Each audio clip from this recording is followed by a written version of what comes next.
Okay so आज के इस लेक्चर में हम डिस्कस करने वाले हैं methods of quadratic equation, methods of solving of quadratic equation. ठीक है, तो क्वाड्रेटिक इक्वेशन का ये लेक्चर 2 होने वाला है ना। तो पिछले लेक्चर के अंदर हमने डिस्कस करा क्वाड्रेटिक इक्वेशन क्या होती है, क्वाड्रेटिक इक्वेशन में क्या क्या क्वेश्चंस आ सकते हैं, है ना। क्वेश्चंस तो नहीं डिस्कस करे थे, वैसे क्वेश्चंस मेजरली हम इस लेक्चर के अंदर डिस्कस करने वाले हैं। क्वाड्रेटिक इक्वेशन में जो जनरल फॉर्म थी वो हमने डिस्कस करी। क्वाड्रेटिक इक्वेशन कब हो सकती है कब नहीं, बेसिकली वो हमारा पिछले लेक्चर का लर्निंग ऑब्जेक्टिव था, है ना। इस लेक्चर का लर्निंग ऑब्जेक्टिव ये है, लर्निंग आउटकम ये होगा कि हमें मेथड सॉल्व करने आ जाएं, राइट। हमें जो मेथड्स हैं वो सॉल्व करने आ जाएं। हमें 2 ही मेथड है सिलेबस के अंदर, कंप्लीटिंग द स्क्वायर कर चुका है, हमारे पास सिर्फ 2 ही मेथड्स बचते हैं। फर्स्ट मेथड इज फैक्टराइजेशन, जो आपने 8th में भी किया है, 9th में भी किया है, 10th में भी पॉलिनोमियल के अंदर किया है। अगर स्टिल नहीं आता कोई बात नहीं, हम सीख लेंगे, मैं सिखा दूंगा, ठीक है। पॉलिनोमियल हम करेंगे, सॉरी फैक्टराइजेशन हम करेंगे। फैक्टराइजेशन के बाद दूसरा एक नया मेथड है, दैट इज डिस्क्रिमिनेंट मेथड, या फिर श्रीधर आचार्य फॉर्मूला, या फिर क्वाड्रेटिक फॉर्मूला। जिस भी मेथड से आप इसको बोलना चाहें कर सकते हैं। मैंने बोर्ड पे क्वेश्चन लिखा है, इसी क्वेश्चन को हम फैक्टराइजेशन से भी करेंगे, इसी क्वेश्चन को हम क्वाड्रेटिक फॉर्मूला से भी करेंगे, ठीक है। तो let us start with quadratic equation first, sorry quadratic equation हमें दे दिया है। Let us start with the formula, factorization first, ठीक है। तो फैक्टराइजेशन का जो मेरा अप्रोच है बेटा वो थोड़ा सा अलग होता है। जो ओल्ड स्कूल अप्रोच था उसे थोड़ा सा अलग हमने फिल्टर करके एक चीज डेवलप करी है, उस चीज को ध्यान देंगे। देखो 2 into 3, सबसे पहले हमें इसको a, b और c की वैल्यूज को अलग कर लेना है। a की वैल्यू हमारे पास 2 है, b की वैल्यू हमारे पास -5 है, और c की वैल्यू हमारे पास 3 है। सॉरी, c की वैल्यू हमारे पास क्या है, 3। फैक्टराइजेशन करने से पहले मैं a और c का प्रोडक्ट निकालूंगा। फैक्टराइजेशन करने से पहले मैं a और c का क्या निकालूंगा, प्रोडक्ट निकालूंगा। जब मैं a और c का प्रोडक्ट निकालूंगा तो क्या आएगा, 6 आएगा। जब मैं a और c का प्रोडक्ट निकालूंगा तो क्या आएगा, 6 आएगा। अब बेटा ये जो 6 है, इस 6 के मैं फैक्टर्स लिखने ट्राई करूंगा, ठीक है। फैक्टर्स मल्टीपल की फॉर्म में, जैसे 1 into 6 फैक्टर बन गया, 2 into 3 6, ये फैक्टर्स बन गए। तो 6 के सिर्फ ये 4 फैक्टर हैं, ये चारों फैक्टर्स मैंने ऐसे लिख लिए। इनके लिखने के बाद मुझे इन फैक्टर्स का यूज करके क्या बनाना है, जो मिडिल टर्म है वो, जो मिडिल टर्म है वो बनाना है। मिडिल टर्म स्प्लिटिंग मेथड भी इसको बोलते हैं। तो मिडिल टर्म स्प्लिटिंग करने के लिए मैं 6 और 5 का यूज करके -5 ऑब्टेन कर सकता हूं, राइट। और 2 और 3 का यूज करके मैं -5 ऑब्टेन कर सकता हूं, राइट। अगर मैं 6 और 1 का यूज करता हूं तो मुझे फैक्टर लेने पड़ेंगे -6 और 1, तभी -5 आएगा। और अगर मैं 2 और 3 लेता हूं तो -2 और -3, तभी ये -5 आएगा, है ना। लेकिन इनका जो प्रोडक्ट है that should be equal to 6, that should be equal to 6। जो इसका प्रोडक्ट है वो किसके बराबर होना चाहिए, +6 के बराबर होना चाहिए, -6 के बराबर नहीं चलेगा। अगर मैं इसका प्रोडक्ट करता हूं, -6 into -1, -6 into 1, I will get -6। And अगर मैं इसका प्रोडक्ट करता हूं, -2 into -3, I will get 6।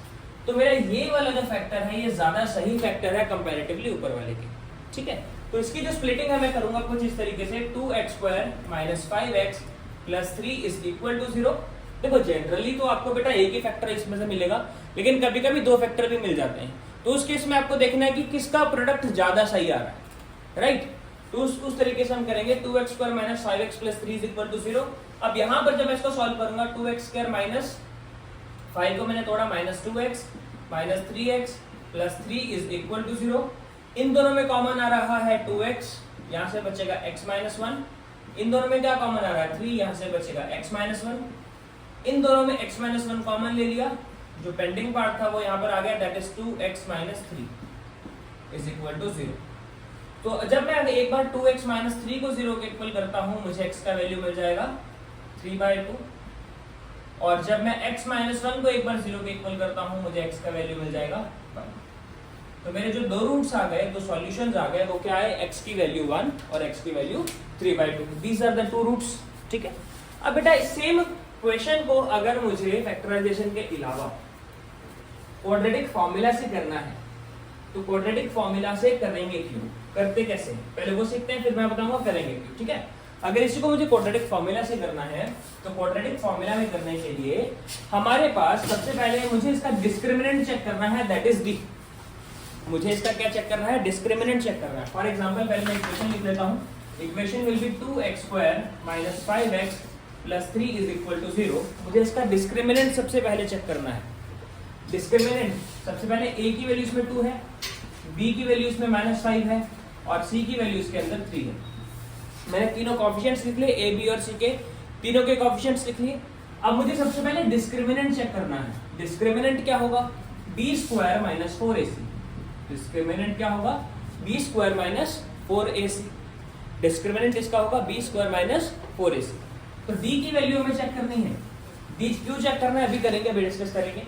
b square minus 4ac, तो b का स्क्वायर करो, दैट इज -5 का स्क्वायर माइनस 4 इंटू 2 इंटू सी, कितना हो गया? 25 माइनस सी की वैल्यू 3 थी, है ना, तो ये कितना होगा? 25 माइनस 24, डी हमारा आ गया है 1। डी हमारा किसके बराबर हो गया है? 1 के बराबर। D is equal to 1। D हमारा किसके इक्वल हो गया है? 1 के इक्वल। अब क्योंकि हमारा डी 1 के इक्वल हो गया बेटा, क्योंकि हमारा डी जो है वो 1 के इक्वल हो गया, it means what? It means हम इस क्वेश्चन को आगे सॉल्व करेंगे। ठीक है, अगर डिस्क्रिमिनेंट जो है बेटा नेचर ऑफ रूट्स में वैसे डिस्कस करने वाले थे, एक बार दोबारा करेंगे कि अगले लेक्चर में डिस्कस इसको बहुत अच्छी तरीके से। डी जो है हमारा बेटा वो या तो 0 से बड़ा आए या डी 0 के बराबर आए, तभी हम क्वेश्चन आगे सॉल्व करेंगे। अगर डी जो है हमारा 0 से छोटा आ गया, मींस डी अगर हमारा नेगेटिव आ गया, तब हम क्वेश्चन को आगे सॉल्व नहीं करेंगे और हम लिखेंगे no real roots. No real roots. ठीक है, इसके बारे में डिटेल डिस्कशन हम अगले लेक्चर के अंदर करेंगे, अभी नहीं करेंगे, नहीं तो ऑफ ट्रैक हो जाएंगे। ठीक है, अगर डी हमारा 0 से बड़ा है तो इसके 2 डिफरेंट रियल रूट्स आएंगे, और अगर डी हमारा 0 के इक्वल है तो हमारे इक्वल रूट्स आएंगे। दोनों रूट्स जो होंगे वो इक्वल होंगे, दोनों रूट्स जो होंगे वो इक्वल होंगे। ये बात समझ में आ गई? इतना क्लियर है? इतना क्लियर है? चलिए, अब डी यहाँ पे हमारा 1 के इक्वल आया है, डी 1 के इक्वल आया, तो अब हमें निकालना है x। सो x निकालने का जो फॉर्मूला है ये थ्रू आउट द पूरे के पूरे सभी क्वेश्चन में सेम रहेगा, that will be -b plus minus under root of t upon 2a, as simple as that. It will be -b plus minus root d upon 2a। इतना clear है? तो x की वैल्यू क्या हो गई? Minus of b।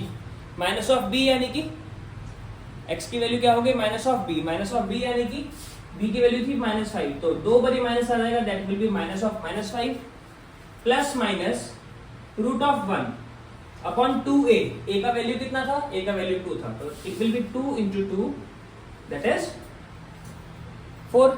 ठीक है, तो इसको जब फर्दर मैं सॉल्व करूंगा, इसको जब मैं फर्दर सॉल्व करता हूं तो x की वैल्यू क्या आ जाएगी? माइनस माइनस प्लस, प्लस 5 हो गया, प्लस 5 प्लस माइनस 1 अपॉन 4। तो इसकी दो वैल्यूज क्या आएंगी? x is equal to 5 plus 1/4 comma 5 minus 1/4। इसको फर्दर सॉल्व करते हैं, x will be 6/4 comma x will be 4/4। Further solve करने पर x की जो वैल्यू आएगी दैट विल बी 3/2 और 1। 3/2 और 1। देखो यहाँ पर भी x की वैल्यू 3/2 और 1 आई थी, यहाँ पर भी x की जो वैल्यू आई दैट इज 3/2 और 1। ठीक है, यहाँ पर जो हमारा प्लस माइनस आता है हमें एक बार ही प्लस के साथ लेकर करना होता है, एक बार ही माइनस के साथ लेकर करना होता है, बस इस बात का ध्यान रखना है। अब देखो बेटा, फैक्टराइजेशन और क्वाड्रेटिक फॉर्मूला में अगर हमारे पास जो स्टेटमेंट है वो छोटी है, वो बिना रूट के है, या जो कोएफिशिएंट्स है वो छोटे हैं, उस केस में फैक्टराइजेशन जो है उसके पास अपर हैंड है। फैक्टराइजेशन जो है वो ज्यादा इजी है, फैक्टराइजेशन जो है वो ज्यादा वायबल है। ठीक है, फैक्टराइजेशन आपको अच्छा रिजल्ट देगी। लेकिन जहां क्वेश्चन कॉम्प्लेक्स हुआ, जहां पे आपके कोएफिशिएंट्स बड़े हो गए, जहां पर आपको रूट्स आ गई क्वेश्चन के अंदर, उस केस में आपको क्वाड्रेटिक इक्वेशन को क्वाड्रेटिक फॉर्मूला से ही सॉल्व करना है। ठीक है, क्वाड्रेटिक फॉर्मूला जो है भले ही वो थोड़ा सा लंबा दिखाई दे, भले ही वो थोड़ा सा आपको डिफिकल्ट दिखाई दे, लेकिन एक बार प्रैक्टिस कर लोगे तो ये 100 आउट ऑफ 100 क्वेश्चंस आपके सॉल्व करवा देगा। फैक्टराइजेशन में बेटा कोई भी बच्चा, इंटेलिजेंट बच्चा भी फंस जाता है, माइंडेड। फैक्टराइजेशन में इंटेलिजेंट से इंटेलिजेंट बच्चा भी फंस जाएगा। सो आई वुड सजेस्ट कि आप लोग अगर क्वेश्चन कर रहे हैं तो फैक्टराइजेशन से ज्यादा प्रायोरिटी, चाहे इजी क्वेश्चन है चाहे डिफिकल्ट क्वेश्चन है, फैक्टराइजेशन से ज्यादा प्रायोरिटी आप इसको दीजिए, क्वाड्रेटिक फॉर्मूला को। अब स्पीड की बात आती है तो स्पीड बेटा ये आप 3 साल से कर रहे हैं, है ना, इसको भी अगर आप इतनी प्रैक्टिस दे देंगे तो इसकी भी स्पीड आपकी बढ़ जाएगी, इसकी भी स्पीड आपकी डेफिनेटली इंक्रीज कर जाएगी। ठीक है, सो बेटा ये मेरे क्वेश्चन फॉर्मूला का एक्सप्लेनेशन था। अब हम क्वेश्चंस करेंगे आगे। ठीक है, क्वेश्चंस कुछ आगे करते हैं। Till then pause the video to record it down और नेक्स्ट क्वेश्चन पे मिलते हैं। Let's move on to next question बेटा। ये जो अगला क्वेश्चन है ये बहुत ज्यादा इंपॉर्टेंट क्वेश्चन है बेटा, ठीक है। इसने क्या बोला, find the value of p for which one root of the quadratic equation 3x² minus 14x plus 8 is equal to 0. Focus on the board. ठीक है बेटा, one root is 6 times the other. एक रूट जो है वो दूसरे root के 6 गुना दिया हुआ बेटा हमें, है ना। Let one root be alpha, एक रूट को अगर मैं अल्फा मान लूं, यहाँ लिखना पड़ेगा, इसको ठीक से लिख देते हैं। Let alpha and beta be the roots of equation. इस रूट की इक्वेशन अल्फा एंड बीटा मान लिया, तो यहां से इक्वेशन हमें दे दिया है px² minus 14x plus 8 is equal to 0। तो a का वैल्यू हो गया है p, ठीक है, b का वैल्यू हो गया -14 एंड c का वैल्यू हो गया है 8। a b c का वैल्यू हमारा हो गया, these are the three values. अब बेटा इसके अंदर जब हम ध्यान से देखेंगे तो हमें अल्फा प्लस बीटा का वैल्यू क्या मिलेगा। अल्फा प्लस बीटा का जो वैल्यू होता है that is -b/a। Alpha plus beta का जो वैल्यू होता है दैट इज -b/a। बट इसमें क्वेश्चन में स्टार्टिंग में बोला कि एक रूट जो है वो दूसरे रूट के 6 गुना है। Let alpha is the smaller root और वो बीटा के 6 गुना है। Sorry, alpha is the larger root and it is equal to 6 times beta. हमने मान लिया कि अल्फा जो है वो बीटा के 6 गुना है। तो यहाँ पर अगर मैं अल्फा की जगह ये 6 बीटा डाल दूं तो कुछ गलत होगा। अल्फा की जगह मैं 6 बीटा डाल सकता हूँ, तो 6 beta plus beta is equal to -b/a। -b कितना है, -14/a। a का वैल्यू कितना है, p। a का जो वैल्यू है p, मैंने यहाँ पे वैल्यू डाल दी। It will become 7 beta is equal to 14p। तो बीटा विल बी 2/p। तो बीटा जो है हमारा क्या आ गया, 2/p आ गया। इसके अलावा हमने एक चीज और पढ़ी थी सेकंड चैप्टर में, that product of roots is equal to alpha into beta and alpha into beta is equal to c/a। Alpha into beta क्या होता है, c/a के बराबर होता है। तो लेट अस मल्टीप्लाई, अल्फा की जगह मैं फिर से 6 बीटा डाल रहा हूँ, 6 beta into beta is equal to c/a। c का जो value that is 8, this will be 8/p, this will be 8/p। यहाँ पे वैल्यू सब्स्टिट्यूट करते हैं, 6 इंटू beta square is equal to 8/p। अब यहाँ पे वैल्यू डालते हैं बीटा की वैल्यू दैट इज 2/p। इसका होल स्क्वायर कर लेंगे अगली टर्म में, अगले स्टेप में इसका होल स्क्वायर करते हैं। This will become 6 into 4/p square is equal to 8/p। इसको शिफ्ट करेंगे राइट हैंड साइड पे, इसको जरा शिफ्ट करते हैं हम राइट हैंड साइड पे। This will become 6 into 4 is equal to 8/p स्क्वायर/p। तो एक p से एक p कैंसिल, एक p से हमारा एक p कैंसिल हो गया। इज इट विजिबल, एक p से एक p कैंसिल हो गया। इस 4 से ये वाला 8 कैंसिल हो गया, 2 बच गया। इस 4 से वाला 8 कैंसिल हो गया, 2 बच गया। इस वाले 2 से ये वाला 6 कैंसिल हो गया, 3 बच गया। सो यहाँ से हमारे जो p की वैल्यू आएगी, p will be equal to 3। p हमारा किसके बराबर हो गया, 3p के बराबर हो गया। एक तो ये तरीका था बेटा इसको सॉल्व करने का, है ना, एक तो ये तरीका था इसको सॉल्व करने का। दूसरा तरीका क्या था, इस स्टेप के बाद मैं क्या करता, मैं इस p को यहाँ मल्टीप्लाई करता और इस p स्क्वायर को वहां मल्टीप्लाई करता, है ना। इस स्टेप के बाद ये जो स्टेप था, क्या स्टेप था ये, 6 into 4/p square is equal to 8/p। This will become, क्या बन जाता है ये बन जाता है 24p is equal to 8p square. अब मैं क्या करता, इसको इधर ले आता, 8p square minus 24p is equal to 0। यहां से अगर मैं 8p कॉमन लेता, 8p अगर मैं कॉमन लेता, इज इट विजिबल, 8p अगर मैं कॉमन लेता तो ये बनता है p minus 3 is equal to 0। तो यहां से p की एक वैल्यू 0 हो जाती है और p की एक वैल्यू क्या हो जाती है, 3। तो देखो बेटा दोनों तरीके ठीक है, लेकिन इस मेथड की बजाय 10th क्लास में ये मेथड ज्यादा वैलिड है, क्योंकि क्वाड्रेटिक इक्वेशन बन रही है और आपके 2 आंसर आ रहे हैं। ठीक है, मैं हमेशा आपको बोलता हूं कि गो बाय दिस अप्रोच। तो ये वाली अप्रोच आप एग्जाम में करेंगे तो आपके मार्क्स कटने के चांस कम होंगे। आपको दोनों के दोनों जो रूट्स हैं वो मिल रही है, एक रूट हमारी 0 है, एक रूट हमारी 3 है। ठीक है, चलिए ये समझ में आया, pause the video, note it down. और हम अभी आगे अगला क्वेश्चन कर रहे हैं बेटा, आई होप आपने नोट कर लिया हो, वीडियो पॉज करके नोट कर लीजिए। चलिए let's move on to question number 2 now. दोबारा स्टार्ट किया वीडियो, ओके, मैसेज आया होगा काम में बजा। चलो let's start with question number 2 now. तो क्वेश्चन नंबर 2 क्या कर रहा है? Question number 2 is simple, determine the given values of the solution are the given roots और नॉट। अच्छा, ये बोल रहा है कि जो गिवन वैल्यूज हैं सॉल्यूशन की, डिटरमाइन नहीं आना था। अच्छा ठीक है, determine the given values are solution of given roots और नॉट। ठीक है, गिवन इक्वेशन आपके यहाँ पर,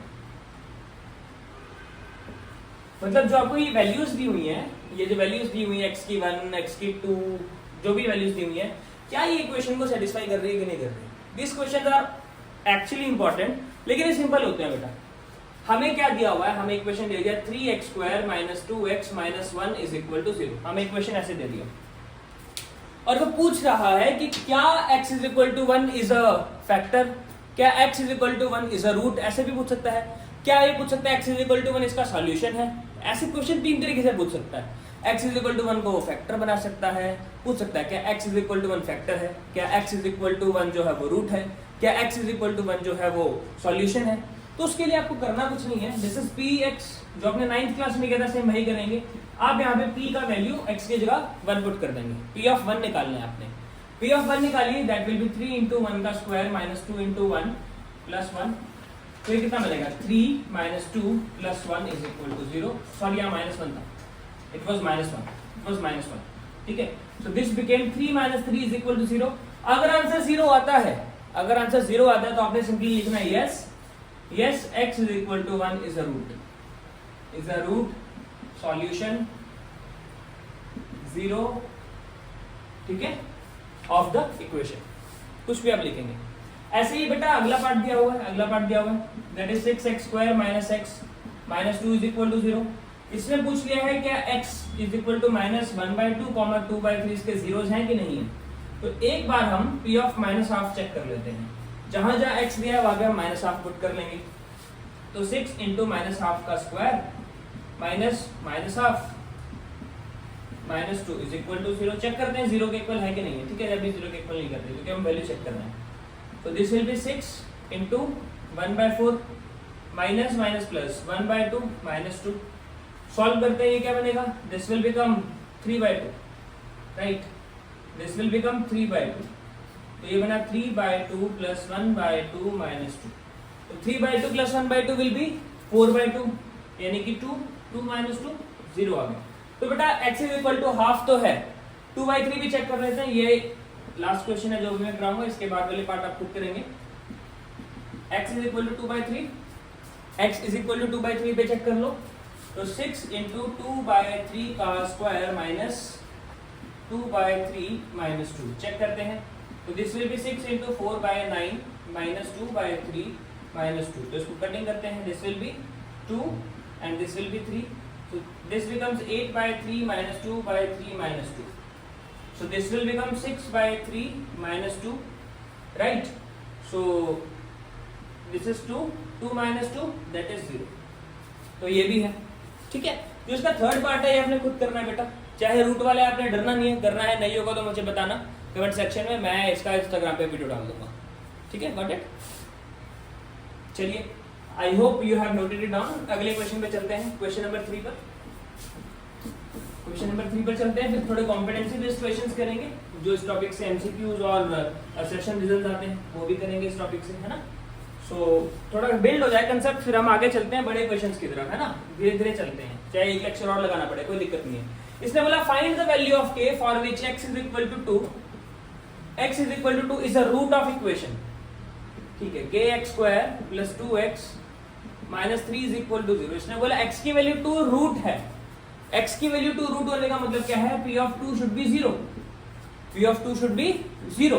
तो x की जगह हम 2 पुट करते हैं। तो k × 2 का square + 2 × 2 - 3 that should be equal to 0।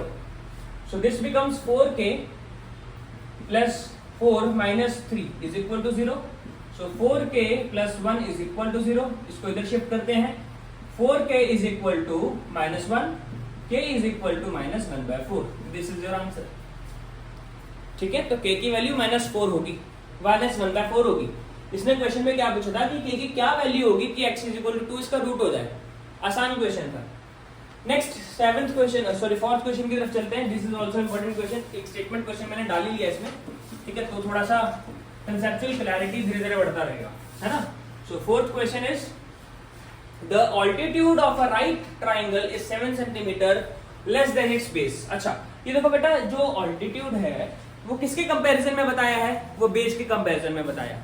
तो जब भी स्टेटमेंट क्वेश्चन आपको दिए होते हैं ना, एक बात आपने ध्यान रखनी है, क्या ध्यान रखना है कि जो जिसके कंपैरिजन में हमें वैल्यू बताई हुई है ना, हमें उस वैल्यू को अज्यूम करना है। जिसके कंपैरिजन में हमें वैल्यू बताई हुई है, जैसे यहाँ पर बेस के रिस्पेक्ट में बताया हुआ, तो बेस को हम एक्स मानेंगे। अगर जिसके रिस्पेक्ट में चीज हमें बताई हुई है ना, उस वैल्यू को एक्स मानोगे तो क्वेश्चन सॉल्व होता जाएगा। ठीक है, यहाँ पर हमें बेस के रिस्पेक्ट में बताया है, less than its base, base से कंपेयर कर रहा है, तो हम बेस को एक्स मानेंगे। लेट base is equal to x centimeter, base हमने एक्स सेंटीमीटर मान लिया। कि क्या था बेस के कंपैरिजन में, ऑल्टीट्यूड, तो ऑल्टीट्यूड को क्या मानना है, altitude will be 7 centimetre less, यानी कि x minus 7 centimetre. Very good Rohit, x minus 7 centimetre. And it's hypotenuse is 13 centimetre. अच्छा अगर मैं राइट एंगल ट्रायंगल बनाता हूं बेटा, if base is 7, this is x minus 7 and this is 13, I can apply Pythagoras in it, Pythagoras apply कर सकते हैं। तो बाय पाइथागोरस थ्योरम क्या बनेगा, x का स्क्वायर प्लस x माइनस 7 का स्क्वायर इज इक्वल टू 13 का square, this will become x square, यहाँ पे a माइनस b के होल स्क्वायर का फॉर्मूला लगाओ, x square minus 14x plus 49 is equal to 169।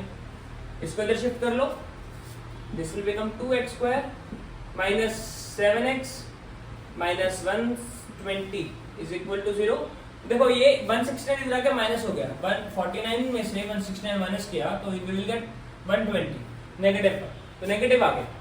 2 common ले लेते हैं, दिस विल बिकम 14x होगा, sorry 14x as it is 14x रहेगा।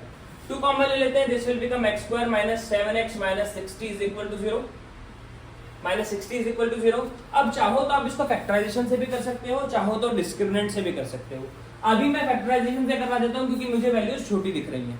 ठीक है, तो फैक्टराइजेशन के लिए मैंने आपको बताया था a और c को मल्टीप्लाई करना है, a और c, a का कोएफिशिएंट x स्क्वायर का कोएफिशिएंट क्या है 1, तो a की वैल्यू 1 हो गई, तो दिस विल बी 1 into 60, कितना हो गया 60। तो मुझे 60 के फैक्टर्स बनाने हैं बेटा, सारे फैक्टर 60 के बनाने हैं। तो 60 का फैक्टर 1 के टेबल में 60 पर, 2 के टेबल में 30 पर, 3 के टेबल में 20 पर, 4 के टेबल में 15 पर, 5 के टेबल में 12 पर, 6 के टेबल में 10 पर, 7 में आता नहीं, 8 में आता नहीं, 9 में आता नहीं, 10 में आता नहीं, हो गया रिपीट होने लग गया। ठीक है, 10 में आ गया 6 पर। तो बेटा क्या 1 और 60 की मदद से मैं 47 बना सकता हूँ? नहीं। 2 और 30 की मदद से, हमें यहाँ पे जो फैक्टर दिए हुए हैं ना 2 और 30, 1 और 60, 3 और 20, इनको सिर्फ ऐड और सब्ट्रैक्ट करने की परमिशन है, इनको सिर्फ ऐड और सब्ट्रैक्ट करने की परमिशन है। तो 3 प्लस 20 23, 3 माइनस 20 17, नहीं कर सकते। 4 और 15 क्या हो गया 19 या फिर 11। 5 और 6, 5 और 7, सॉरी 5 और 12, 5 प्लस 12 17 एंड 5 माइनस 12 7 आ गया, है ना। तो इससे हम बना सकते हैं। अब क्योंकि हमें क्या चाहिए, नेगेटिव चाहिए, तो बड़े वाला नंबर हमारा नेगेटिव होना चाहिए। So I will split it as x square minus 12x plus 5x minus 60 is equal to 0। इसको सॉल्व करते हैं, this will become x common ले लिया, x कॉमन ले लिया, x कॉमन लेंगे तो क्या बनेगा x square, sorry x minus 12, और यहाँ से 5 कॉमन ले लिया, this will also become x minus 12, so this will become x plus 5 and x minus 12 is equal to 0। जब इसको इक्वेट करेंगे तो एक x की वैल्यू हो जाएगी -5 और एक x की वैल्यू हो जाएगी 12। सो ये वाली value x is equal to -5 neglect कर देंगे, because length can never be negative. क्योंकि लेंथ नेगेटिव नहीं आ सकती तो x इज इक्वल टू -5 हम क्या कर देंगे, नेग्लेक्ट कर देंगे, और x is equal to 12 will our answer, है ना। तो x की वैल्यू 12 अगर मैं पुट करता हूं तो मेरा बेस 12 आ गया, ऑल्टीट्यूड 5 आ गया, है ना, और हाइपोटेन्यूज 13 दिया हुआ था। तो this will be our dimensions. ठीक है, अब देखो बेटा आज के लेक्चर में इतना ही करते हैं, या फिर कॉम्पिटेंसी बेस्ड क्वेश्चंस में वीडियो की लेंथ के ऊपर डिपेंड करेगा। ठीक है, वीडियो की लेंथ के ऊपर डिपेंड करेगा कि कॉम्पिटेंसी बेस्ड करना है कि नहीं करना। Let me see through it. Okay बच्चों, तो वीडियो की लेंथ जो है ऑलरेडी 24 मिनट्स की हो गई है। अगले लेक्चर के अंदर इसके आगे वाले क्वेश्चंस लाते हैं कॉम्पिटेंसी बेस्ड। ठीक है, तो वीडियो को ज्यादा ना लंबा करते हुए हम ये लेक्चर यहीं पे एंड करते हैं। Till then bye bye guys, thank you so much.